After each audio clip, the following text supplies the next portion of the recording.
इस वीडियो में हम प्रबंध की विशेषताओं के बारे में बात करेंगे। देखिए, हमने लास्ट क्लास में प्रबंध की परिभाषा पढ़ी थी। तो प्रबंध की विशेषताओं की यदि हम बात करते हैं तो सबसे पहली विशेषता है कि प्रबंध उद्देश्यपूर्ण होता है। कोई भी कार्य हो, अगर उसका उद्देश्य नहीं है तो वो व्यर्थ होता है। इसी तरीके से हम अगर प्रबंध की बात करें तो प्रबंध भी हमेशा उद्देश्यपूर्ण होता है। कोई भी चीज़ उद्देश्यपूर्ण होने का मतलब होता है हमेशा किसी न किसी उद्देश्य की पूर्ति के लिए। उदाहरण के लिए, अगर एक लाभ कमाने वाला संगठन है तो उसका उद्देश्य बिक्री बढ़ाना हो सकता है। तो उस बिक्री को बढ़ाने के लिए हमें अपना काम कैसे करना चाहिए, क्या करना चाहिए, इन सब चीज़ों को डिसाइड करना प्रबंध के अंतर्गत आता है। दूसरा, अगर एक गैर लाभकारी संगठन है, गैर लाभकारी संगठन जैसे कि हमारा स्कूल, हमारी संस्था या कोई हॉस्पिटल, और अगर हम खास तौर से यहाँ पर विद्यालय की बात करें, स्कूल की बात करें, तो स्कूल का उद्देश्य शिक्षा प्रदान करना हो सकता है। तो शिक्षा प्रदान करने के लिए क्या क्या कदम उठाने चाहिए, ये सब चीज़ें निर्धारित करना इसमें आता है कि प्रबंध उद्देश्यपूर्ण होता है।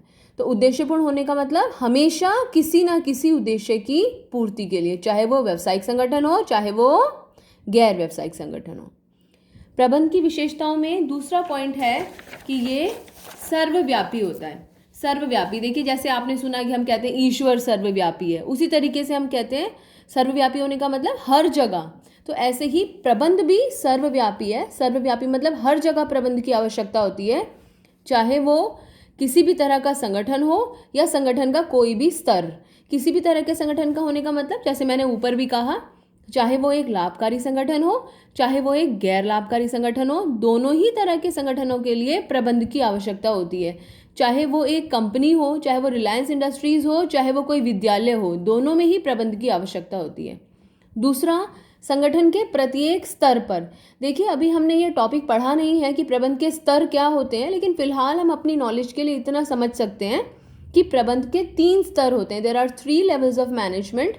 तो प्रबंध के हर स्तर पर, उच्च स्तर, मध्य स्तर और परिचालन स्तर, प्रबंध के तीनों स्तरों पर, संगठन के तीनों स्तरों पर प्रबंध की आवश्यकता होती है। इसके अलावा तीसरा हमारा पॉइंट है प्रबंध की विशेषताओं में कि यह बहुआयामी है। बहुआयामी होने का मतलब डायमेंशंस, कितनी जगह फैला हुआ है। तो बहुआयामी होने में इसके 3 आयाम माने जाते हैं। पहला, लोगों का प्रबंध। दूसरा, कार्य का प्रबंध। तीसरा, परिचालन का प्रबंध। लोगों का प्रबंध से मतलब है कौन काम करेगा, कार्य का प्रबंध से मतलब है क्या काम किया जाएगा, और परिचालन का प्रबंध होने का मतलब है उस काम को कैसे किया जाएगा। लोगों के प्रबंध का मतलब कौन कार्य करेगा, कार्य का प्रबंध का मतलब क्या कार्य किया जाएगा, और परिचालन का प्रबंध का मतलब है उस कार्य को कैसे किया जाएगा। ये प्रबंध की तीसरी विशेषता है, बहुआयामी। अब प्रबंध की चौथी विशेषता के बारे में बात करते हैं। प्रबंध की चौथी विशेषता है कि यह निरंतर चलने वाली प्रक्रिया है। निरंतर, विदाउट एनी पॉज, बिना रुके, लगातार। प्रबंध के देखिए 5 कार्य होते हैं। ये वाला टॉपिक भी अभी हमने डिस्कस नहीं किया है। प्रबंध के 5 कार्य होते हैं: नियोजन, संगठन, नियुक्तिकरण, निर्देशन और नियंत्रण। इन सबके बारे में हम चर्चा करेंगे। लेकिन एक प्रबंधक जो होता है वो संगठन में ये 5 कार्यों को करता रहता है। ऐसा नहीं होता है कि उसने एक बार प्लानिंग कर ली, एक बार योजना बना ली तो दोबारा से उसे उस योजना को रिव्यू करने की आवश्यकता नहीं होती है या पता लगाने की ज़रूरत नहीं होती है।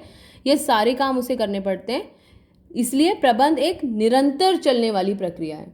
तो हमने 4 प्रबंध की विशेषताएं पढ़ी हैं। पहली, प्रबंध उद्देश्यपूर्ण होता है। साथ साथ बोलिए, प्रबंध उद्देश्यपूर्ण होता है। दूसरी विशेषता, सर्वव्यापी। तीसरी विशेषता, बहुआयामी। और चौथी विशेषता, निरंतर, यह निरंतर चलने वाली प्रक्रिया है। अब हम बात करते हैं प्रबंध की 5वीं विशेषता की। आप वीडियो को पॉज कर करके ये सारे पॉइंट्स अपनी नोटबुक में लिख सकते हैं। सामूहिक क्रिया है। सामूहिक क्रिया, इट्स अ ग्रुप एक्टिविटी। प्रबंध जो होता है वो जो अधिकारी होता है अपने अधीनस्थों के साथ मिलकर करता है। तो इट्स अ ग्रुप एक्टिविटी, साथ में, समूह में।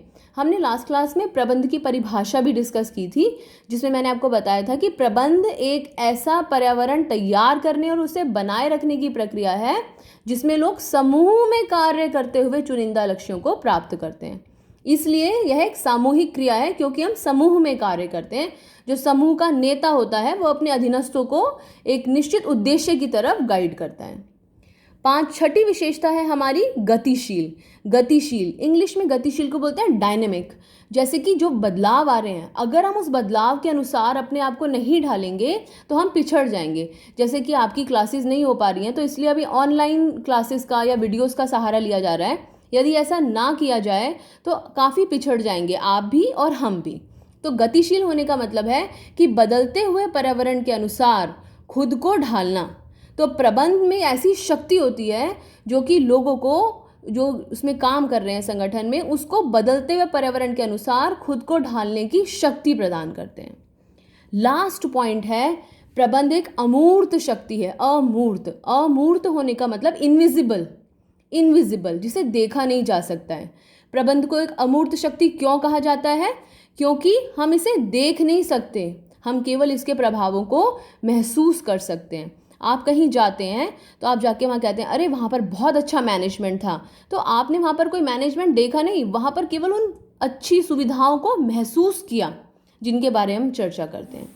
लास्ट में एक बार फिर से हम समरी करेंगे प्रबंध की विशेषताओं की। नंबर 1 उद्देश्यपूर्ण, नंबर 2 सर्वव्यापी, नंबर 3 बहुआयामी, नंबर 4 निरंतर चलने वाली प्रक्रिया, नंबर 5 सामूहिक प्रक्रिया, नंबर 6 गतिशील और नंबर 7 अमूर्त।